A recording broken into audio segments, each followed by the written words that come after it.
Good evening, everyone, and welcome to a special edition of the MMAOB Daily Podcast. I'm your host, as always, Adam Martin, and I'm joined by the big boss man here, Nick Kalikas, live from Vegas. And Nick's going to join me today to open a couple odds for UFC 248, Romero versus Adesanya, and Joanna Jedrzejczyk versus Zhang. So looking forward to doing that, Nick. Nick, how's everything, man? Going well, thanks. Just recovering from a little bit of a flu bug last week, but outside of that, we're doing better, thankfully, and ready to roll. Good. I want to focus on this, but I got to get your reaction to the McGregor fight. Obviously, you're in Vegas. I don't know if you were at the event itself, but just thoughts on the knockout and just how good he looked, man.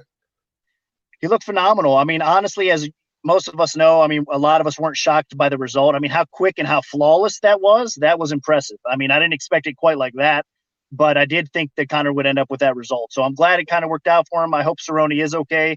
Obviously, he's one of the all-time greats, so I always have respect for that guy. I just think stylistically it was a great fight for Conor, and it kind of played out that way as well. So, yeah, you know what? Yeah, it's awesome. I think it's great for the sport. I'm glad people are getting behind Conor again a little bit, and hopefully we do see him compete maybe 2 more times this year if that's possible. Yeah, I'd like to see that. And when we did this show the last time, it was November, you opened the odds. I think you opened Conor at minus 275. Is that right? Was that? Yeah, that's correct. Yep. And some people thought that was high. It turned out it was pretty low, Nick, because it only took 40 seconds. So that was a steal, if anything. I think he closed at 350, if I'm not mistaken, right? Something like that. Yeah, close up over 300, like 320. It depends, market prices right. Just around 300, a little bit above. So yeah, I think we're pretty accurate. We told everybody that if you get under 2-1, pounce on it right away because that line will not be there. And fortunately, we were right. We gobbled that line up, and everybody that followed us and listened to our advice probably did okay as well. Absolutely. Okay, so let's start talking about UFC 248 here. Another great card from Vegas, man. You guys are getting some nice cards, Nick. I don't know. Ever since you moved out there, Nick, they've been putting together some pretty sweet cards. I think it's you that's the lucky charm here. So we got the main event announced this week. It's official, Nick. Israel Adesanya against Yoel Romero. Some controversy, obviously, because Romero's coming off 2 losses. But to me, like, if Costa's hurt, he's the next best guy. So I'm okay with the fight. Just initial thoughts on the fight. We'll talk about the line in a second. Just give me your thoughts initially on the matchup itself. I agree with you completely. I know a lot of people are kind of upset because, he's coming off those losses. But look at Romero, man. I mean, and as Dana White mentioned, nobody wants to fight that guy. He is a piece of iron, a piece of steel that's so explosive. It doesn't matter how old the guy is. I mean, he's one of the most dangerous and one of the best middleweights out there for sure. So even though that fight with Costa, like you said, was close and competitive, we'd like to see Costa in there, but he can't be in there. So Romero is the next best thing. And you know what? I take my hat off to Adesanya as well, because this guy is not intimidated, not afraid to take on all comers. I mean, he didn't hesitate at all from this opportunity to fight Romero as well. In fact, he wanted it as part of his legacy fight. So I take my hat off to Adesanya. This should be a great fight. I agree. I'm looking forward to it. Let's talk about the odds here. There was some odds opening around minus 185 for Adesanya and Romero at plus 145. Those have been floating around. And you're going to open some odds right now. So take the floor, Nick. Go ahead and talk about the odds. Early on, I actually think that both lines that kind of floated around out there were solid for the next fight. We're going to talk about JJ as well, and Zhang, and of course Romero and Adesanya here. So the minus 185 opener that was kind of floating around out there, I thought it was appropriately set, but the betting action early on came in and obviously bet Adesanya up. Right now, the guy's popularity is an all-time high. I'm not really that surprised by it. I think a lot of people are kind of putting him in that invincible category that Anderson Silva was once at already, with Adesanya. But I'll tell you what, I mean, I think people are kind of disrespecting Romero a little bit. You know how fond I am of Adesanya. The guy made me a ton of money last time out. The guy's elite, no doubt about it. But this matchup scares me a little bit because Romero is one of those type of fighters that you cannot sleep on. I mean, the guy, like I said, he's explosive. He definitely has knockout power. He brings the wrestling that a lot of people aren't on that level of wrestling that Romero brings to the table a lot of times as well. So there's a lot to factor into this fight. So my personal opening line is going to be a little bit lower than the current market prices of about 230, 220 that's out there. I'm going to go minus 200 flat, and my comeback is going to be plus 160. So again, I think 2-1 is about ballpark for a public number, and I think it will draw two-way action, but I do expect the fight to close under 2-1. So for me, I'm not going to give as much plus money out there on Romero. Okay, cool. Yeah, it seems pretty accurate, Nick. I mean, I think it's a great fight. I mean, I think it can go either way too. I mean, I would definitely favor Adesanya, undefeated and younger guy. Obviously, he's looked amazing, but Romero stylistically, I mean, he could give him problems with the wrestling, with the knockout power. The guy's crazy in that third round. I wouldn't completely sleep on Romero, but I mean, I think you're right. You got to open Adesanya as the favorite, obviously. So I think your line seems pretty fair. Let's talk about the other fight here on Jedrzejczyk versus Zhang. Or I should say Zhang first, actually. She is the champ. That line opened a little bit pretty actually similar, Nick. Minus 175 for Zhang and on Jedrzejczyk plus 135. What's your opening line at? I'm going to open this one lower as well. Now, the market price out there, in fact, Vegas, I just hit Westgate Sportsbook. I put it on my Instagram account as well. I had to go in there and take JJ plus 140 because that line will not be there on fight day. So I think it's going to be closer to a pick'em fight by fight day. My personal opening public line will be Zhang minus 130, JJ even money. So I'm not going to give plus money away on JJ. So I'm going to be a little bit lower than market price on this one as well. And I do think that people are underestimating JJ slightly. I know Zhang has looked phenomenal. I mean, she deserves to be champ right now, deserves a spotlight. I'm happy for her as well. She's only getting better. So this is going to be a classic fight, I think. It's going to be awesome. But if you can gobble up that plus money early, it doesn't matter, in my opinion, whether JJ's the right side or not. I'm talking about getting the plus 140 that probably will not be there by fight time. So I have the potential to get off of it by fight time if I want and gobble up money the other way on Zhang. Or you could play with it a little bit and maybe buy back some of it or all. Or if I want to stay on it, I'll be able to stay on it and just ride it out as well. So it doesn't necessarily mean I'm going to be on JJ at this point on. I just think that line value plus 140 will not be there. So I grabbed it. Yeah, that seems fair too, Nick. I don't know. It seemed a little high at open. I know Zhang's great. She's looked amazing. She could definitely win. I might end up picking her, but you got to give some respect to JJ. I mean, she's been around and she's a former champ. She wants that belt back. She looked really good her last fight. Stylistically, Nick, she definitely could win this fight. So I'm kind of with you on that. I think the opening line was a little off, but your line seems more fair. I think people would, just like you, Nick, would have been all over that plus money on JJ. So that seems about accurate to me. Any other thoughts on these matchups that you want to talk about quickly?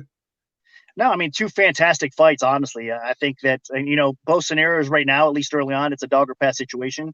But, I mean, those are two classic battles that I would love to see for sure how they're going to play out. So UFC 248, man, what a card it's going to be. Of course, UFC 247 coming up before that with John Jones and Shevchenko headlining those cards. That's going to be phenomenal as well. So Make sure you guys tune in to UFC on the Line. We're going to cover on UFC Fight Pass. We'll have UFC 247 covered for you guys and, of course, UFC 248 as well. So, yeah, lots coming ahead for the gambling fans out there. Make sure you guys definitely tune in. Any other fights that intrigue you coming up, Nick, that you want to talk about right now, or do you want to save them for another time or something? We could probably save them. I mean, right now, like I said, I think 247, 248, those, double main events are stacked, really. So I think those are good for now. Yeah, we did talk about Jones and Reyes in the last podcast in November. So if you guys want, Nick gave his thoughts on that back then. Definitely go and check that out. I'm assuming your thoughts are the same, Nick, on that. You kind of think that Reyes could win, but Jones obviously should be favored. Yeah, obviously, yeah. I mean, you cannot, discount Jones being a solid favorite in that spot. But, yeah, I think that this is an interesting fight for sure. And if anybody is going to cause Jones some problems right now, especially from what we've seen the last few fights from John Jones, winning or not, part of me thinks that we're not seeing the John Jones that was in his prime. I think he's hit that decline spot a little bit. Now, still, a declined John Jones, if that's even happening, is still better than 99% of fighters out there. So that's a scary thing. But Reyes presents a lot of problems here. So I would be cautious for those of you guys think that John Jones is just going to roll over Reyes. Yeah. And we also talked about Khabib and Tony, but I mean, Nick's broke that fight down. You've broke that fight down 4 or 5 times now, Nick. Going back 3 or 4 years now. I'm not even joking, Nick. You have with Brian on your show. Just before we get out of here, I just want to get your thoughts on McGregor a little bit more. His next opponent, we don't know who it's going to be yet, but we obviously saw Masvidal in the crowd. We saw Usman in the crowd. We know Gaethje's been calling him out. Nate Diaz is calling him out. I know there's a betting line out there right now. You can bet on who's going to be his next opponent. If you had to bet, Nick, who would it be, man? I mean, all of us want to. I completely forgot Khabib. Sorry, guys. Well, if it's up to Dana, he wants Khabib, right? That's the fight he wants, But I don't know. I don't know if it's going to work out. The timing of everything's not going to work out. I personally, like most of us, we want to see Jorge Masvidal versus Conor McGregor. There's no doubt about it. I mean, Masvidal versus McGregor, are you kidding me? That's fireworks written all over it. I mean, 2 strikers, elite level strikers that are going to go out there and put on a show. So for me personally, fan favorite wise, that's the fight to make is Masvidal versus Conor McGregor. But I can understand why Masvidal wants a shot at Usman as well. I mean, UFC gold. And I don't think it's going to be an easy fight for Usman. I mean, he's looked great, of course. I mean, that win over Covington is phenomenal, but there's still definitely some tests, I think, ahead for Usman as well. So I can understand Masvidal kind of wanting that fight as well. But for me, I'd rather see Conor versus Masvidal more than anything else. Yeah, I'm with you 100%. That's the fight I want to see too. Will it happen? We'll see, because like you said, Dana usually gets his way. It seems like he wants that Khabib rematch, but To me, first off, that's kind of disrespecting Tony Ferguson, because I think Ferguson definitely has a chance to win that fight. And, second off, I just feel like Gaethje should be the next guy in line for that title. I like McGregor at 170, man. I thought he looked really good. He looked fit. He looked strong. We'll see what happens. Nick, just talk about UFC on the line, man. You guys are killing it over there. I was looking at the view count on YouTube. My God, Nick, you guys are killing it, man. So just tell the audience here about the show a little bit more. I know you have already, but no, thank you. Vegas. You moved up to Vegas for it, so go ahead. Well, this is, it's all just kind of a start, of course, as far as, UFC on the line. It's been out, of course, since last year, but we're still kind of evolving and kind of figuring things out as well as the show progresses. But it is definitely starting to pick up some steam, some traction, a lot of good support out there, a lot of good comments. I'm getting direct messages from a lot of people, professional bettors as well, that are watching the show now and telling me how great it is. So, it's really on the rise. So for you guys that love MMA gambling, UFC betting, make sure you definitely get Fight Pass if you have not had it and kept it for all these years, because Fight Pass is definitely a great tool. Even the new version of Fight Pass, man. I know. Did you mention something like that? I read somewhere, somebody I think from our site mentioned that they love. I think it might have been Mike's MMA picks. Yeah, I saw Mike talk about it. Yeah. He's right though, man. If you look at the new version of this Fight Pass, they're putting a lot more of the fights back on there as well. It's great. It's a must-have tool for fight fans for sure. So head over to Fight Pass, grab it if you don't have it already, and check out UFC on the line. Definitely worth it. And the last thing I want to mention here, the website, MMAOddsbreaker.com. You've been behind the update here, Nick, and these guys have been working hard. I think the site looks great. Just, you want to talk about the site and just the development of it? Cool. I appreciate that. Yeah, we're not done yet either. We still have some things we're working on in the back end. We're going to try to get better. But there's some cool little things that we're going to develop and bring out as we go. The year progresses in 2020. But right now, we do have a newer version of the website up right now. But again, it's only going to get better from here. So check it out. I'm glad you guys like it. We've got a lot of good comments about the website as well. But hopefully it gets better from here. Yeah, it looks good. And Nick, how's Vegas, man? How do you like living out there? I like it. It definitely beats Ohio weather, first off. There's no doubt about that. So I'm digging the weather. Vegas is beautiful. I love waking up and seeing the clear skies every day. It's really nice, man. So far, so good. Different than Ohio for sure. I miss Ohio. That's going to always be my home state, of course, so I got much love for Ohio. But now that I'm here in Vegas, definitely have some love for Vegas as well. Yeah, you can drive to the sports books and make a bet like you just did, right, with JJ and get some plus money on her. All right, Nick, I think that's good. Is there anything else you want to mention? No, you did a great job. Thanks, man. No worries, man. Just plug away your stuff and we'll get out of here. All right, make sure you head over to MMAOddsbreaker.com this week. Check out everything we have to offer. Check out, of course, MMAOB Daily with Adam Martin. Check out our premium picks tab this week as well. We're going to have some bets that we're going to have available for purchase. So a lot of good things happening at MMAOddsbreaker.com. Check it out at MMAOddsbreaker, and of course myself at Fight Odds on Twitter, or even at Instagram. If I'm trying to get the Instagram thing rolling a little bit, I'm still a newbie when it comes to Instagram a little bit. So I believe Fight Odds _ Nick Kalikas on Instagram as well. So check that out and give me some love there as well. Awesome, Nick. You guys can follow me on Twitter at Adam Martin, and of course MMAOddsbreaker.com is my home, as well as bjpenn.com and MMARings.net. And just before we get out of here, Nick, someone did mention a comment here in the chat. The guy, John Doe, is asking Jose Aldo versus Peter Yan. What do you think? Well, I'll just give my thoughts. Henry Cejudo is going to fight Jose Aldo next, so that fight's not going to happen. We didn't talk about Cejudo and Aldo yet. I'll stay there for a while, Nick, because that's in May. So, but hypothetically, who would you favor in Aldo versus Yan? You'd have to favor Yan quite a bit, obviously, right? Yeah, Aldo looked great. I'm glad that he ended up having success despite his loss. That was a controversial loss, obviously, that he's coming off of there. But he did look pretty good. I think he opened up a lot of eyes at bantamweight. So you can never count a guy like Jose Aldo out. But, yeah, I think unfortunately for him at this point of his career right now, you definitely have to make Yan a solid favorite. Not a huge favorite, because Aldo's always going to get respect. But, yeah, I would lean with Yan in that fight as well, and I think he gets it done. For sure. And we'll talk about the Cejudo fight in a future podcast, maybe a couple of weeks or something like that, because I think that fight's close to being official, Nick. I don't know if you have any insider scoop, but it was reported by Kabachi in Brazil. So it looks like the trend of guys coming off title or losses getting title shots is going to continue. But to me, it's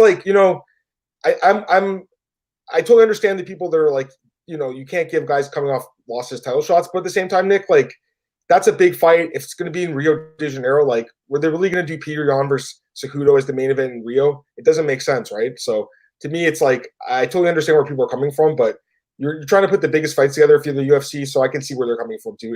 It is what it is. And it's still a good fight, so I'm okay with it. It is, and you know what? I mean, it's amazing how much of an impact the judges can make, right? Because if they got that decision right, then it wouldn't even be kind of a story right now. People would be like, "Hey, Aldo," but you see how much of an impact those guys have by scoring as bad as they do, man. That's a whole other story. We could do a show on how bad judges are, and be here all day, all night, all week long because they're that bad, man. So yeah, that's it. I mean, it even impacts fighters, in that sort of way. I mean, just the perception that people have right now. All those coming off a loss. And that could easily been a win. So, yeah, it's a shame, really. Yeah, I'm with you, Nick. All right, guys, thanks again for tuning into the podcast. And like I said, I'll try getting Nick on, probably like once a month or something to break down the opening odds. But he did break Romero and Adesanya, Jedrzejczyk and Zhang. So go back to the beginning of the podcast. You can hear Nick's odds for this fight. Guys, thanks again for tuning in the podcast. Nick, thanks again for joining me, man. And I'll be back tomorrow morning for the regular edition of the show. All right, guys, have a good one. Have a good one. Bye.